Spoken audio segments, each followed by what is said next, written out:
Last Valentine's Day, as lovers the world over rushed to their nearest CVS at the last second to buy gift cards to Outback and flowers for their spouses/side pieces, Sony Pictures released the latest entry in their Sony Spider-Man universe, formerly known as Spunk, Madam Web, to theaters. The film in question takes place in the same universe as Sony's other Spider-Man-less live-action Spider-Man films, Venom, Venom Let There Be Carnage, and of course everyone's favorite Dr. Michael Morbius in a standalone live-action adventure aptly titled Morbius. It's Morbin time.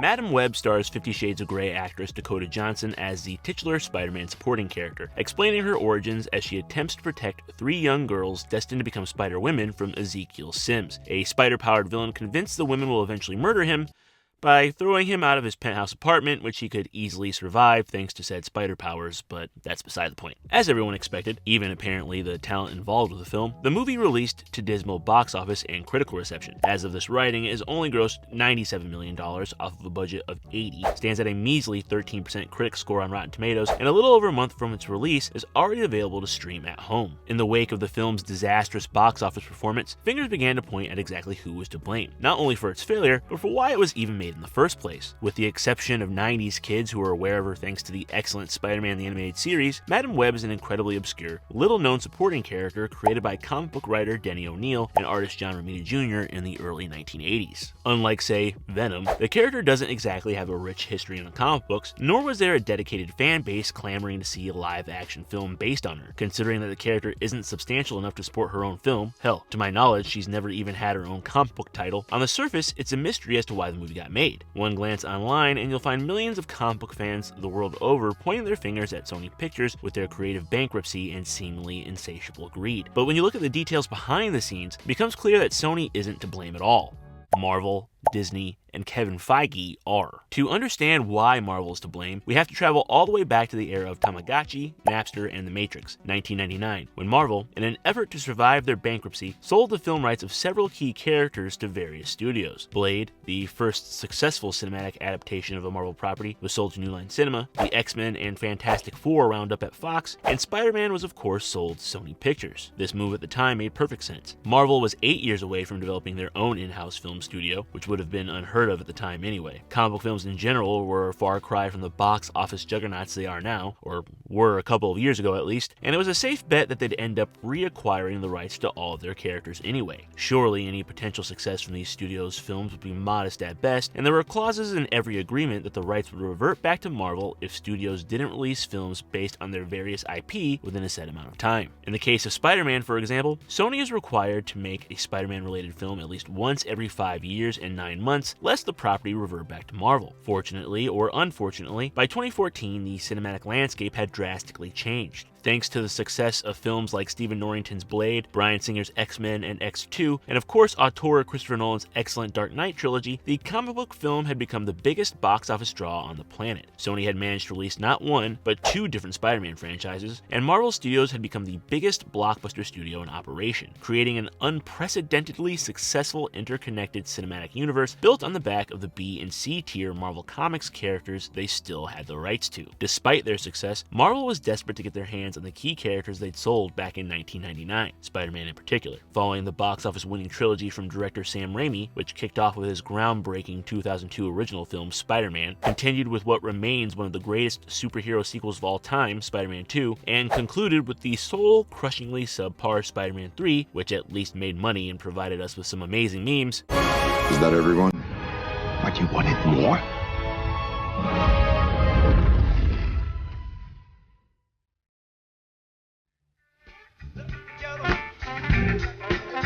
The Spider-Man IP had begun to see some diminishing returns. Feeling they'd explored everything they could with Raimi, Sony had fast-tracked a supposed new trilogy of Spider-Man movies starring Andrew Garfield to retain the rights to the character. Despite being a soulless rehash of Raimi's original movie, the first film in the Amazing Spider-Man series performed fairly well at the box office, though it ultimately made less money than the worst film in Raimi's trilogy and received a middling reception from critics and audiences. Though, like the Star Wars prequels before it, there will always be crackheads that grew up with the film who will defend it tooth and nail despite the fact that it's objectively awful. I don't like sand. It's coarse and rough and irritating, and it gets everywhere. How convenient is that crane bridge at the end of the flick? The second film, however, The Amazing Spider-Man 2, was a different story entirely, making even less money than the first, and receiving an indifferent to negative reception from critics and fans alike, creating a shaky platform for the Sinister Six movie Sony was blatantly attempting to set up within the story of that film. With Sony's Amazing Spider-Man trilogy actively falling apart, Marvel smelled blood in the water and approached Sony with a deal to share the character moving forward. Thanks to cartoonishly evil skinflint Ike Perlmutter, the former CEO of Marvel Entertainment, the deal Marvel offered entailed a 50% stake for them in any Spider-Man film Sony produced, but only a 5% stake for Sony in the MCU film Marvel Studios intended to use Spidey for, Captain America Civil War. Sony and the main producer behind the Spider-Man films, Amy Pascal, balked at the offer and walked away, but they were unfortunately still on the outs. Not only had they bungled their new trilogy, but they still only had access to Spider-Man and his supporting characters, a fact Pascal lamented in an email that got leaked to the public. "I only have the Spidey universe, not the Marvel universe, and in it are only his villains and relatives and girlfriend. Unless I partner with Marvel and have Spider-Man join their world, I'm running out of options." Yes, that's how I imagine Amy Pascal sounds. Thanks to that infamous leak, which hit Sony company-wide back in 2014, and the fallout from it, which included a damaged relationship with the then star of their failing franchise, Andrew Garfield, Sony was forced back to the negotiating table and a deal was promptly struck. In theory, the deal would serve both studios. Sony would retain the cinematic rights to the character in full, paying for and distributing the films, while Marvel would be the main creative force behind the movies, earning only 5% of the profits from Sony's films, but receiving the bulk of the profits from any toys and merch produced. So both studios had an exit strategy. The deal was only set to cover 5 movies. Though the deal ensured smooth sailing for those films, Captain America Civil War, Spider-Man Homecoming, Avengers Infinity War and Endgame, and Spider-Man Far From Home, trouble brewed when it was time to renegotiate. After watching Sony reap boatloads of cash off the back of their work, Disney decided they wanted more of the profits for themselves, leading to a new round of negotiations that broke down to the point that it was announced the deal was off entirely following the release of Spider-Man Far From Home, the best entry in the MCU Spider-Man films. There, I said it. Jake Gyllenhaal was great as Mysterio. The man knows how to play a psychopath. I'm not gonna kill it, they'll see it. They'll see what I want them to see! You still need the cape. Yes, Shannon.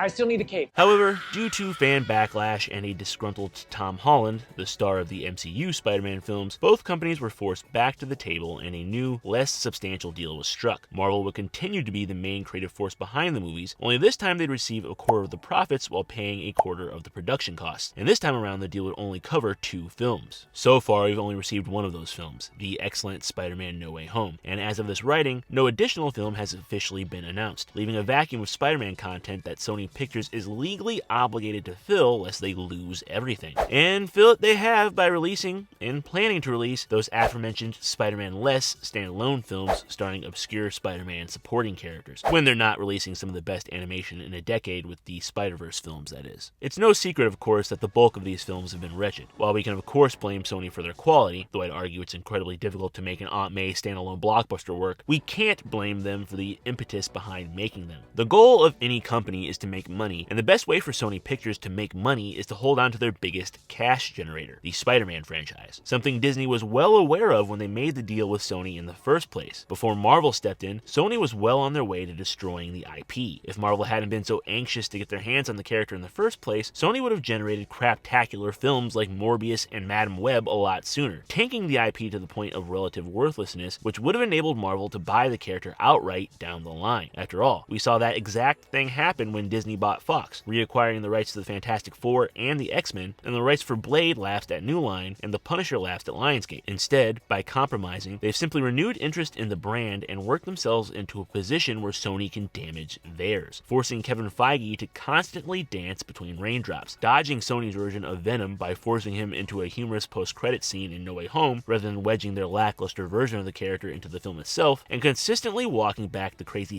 Amy Pascal says in interviews. So there is a chance that Tom Holland as Spider-Man will pop up somewhere over there. There's always a chance. Shut the f*** up.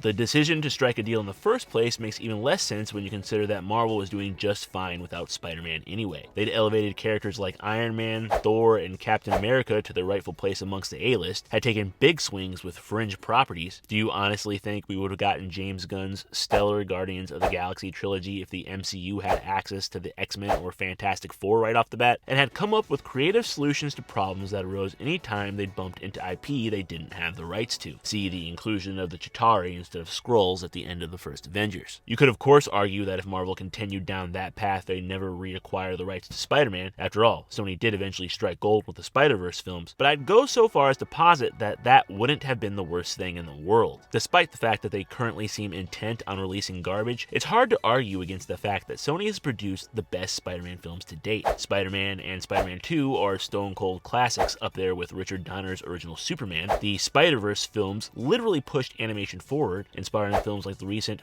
very fun Teenage Mutant Ninja Turtles Mutant Mayhem, and hell, even the first Venom film was kind of alright, though the second is one of the worst films I've seen in the last few years. While I personally love the MCU and Kevin Feige, it's undeniable that those unique projects wouldn't have been made under his house style of filmmaking. With all of that said, while we've no doubt gotten some amazing stuff out of the Sony Marvel deal, I mean, when I was a kid, I thirsted for a single Spider-Man film. Now we're getting movies with 3 different Spider-Men in a single Spider-Man film. Peter!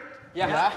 Oh, sorry. Did you mean? It's my position that the compromise has done more harm than good. With waning interest in the comic book movie genre compounding the issue in general, Sony and Marvel are locked in a death spiral where one company is legally obligated to release crap that damages all of the brands of another company thanks to the nature of their cinematic universe. After all, the MCU's worst films are baked right into the DNA of their best ones, and when your average moviegoer doesn't know the difference between an MCU film and a Sony film, that's a recipe for disaster. Of course, Sony could make their films good, but if Morbius, Madam Web, and the new Kraven the Hunter trailer are anything to go by, I don't see that happening. But hey, maybe everyone's favorite Spider-Man villain El Muerto can save the day. After all, he did appear in 2 lackluster comic book issues back in 2006 before instantly being forgotten because he sucks. Let me know what you think about the Sony Marvel deal down in the comments section below. Do you think the deal was a good idea, or do you think Marvel never should have gotten into bed with Sony in the first place? Let me know. I'd also like to ask that if you liked this video, please hit the like button, press subscribe, and share it with a friend. I'd like to say thanks in advance, thanks for watching,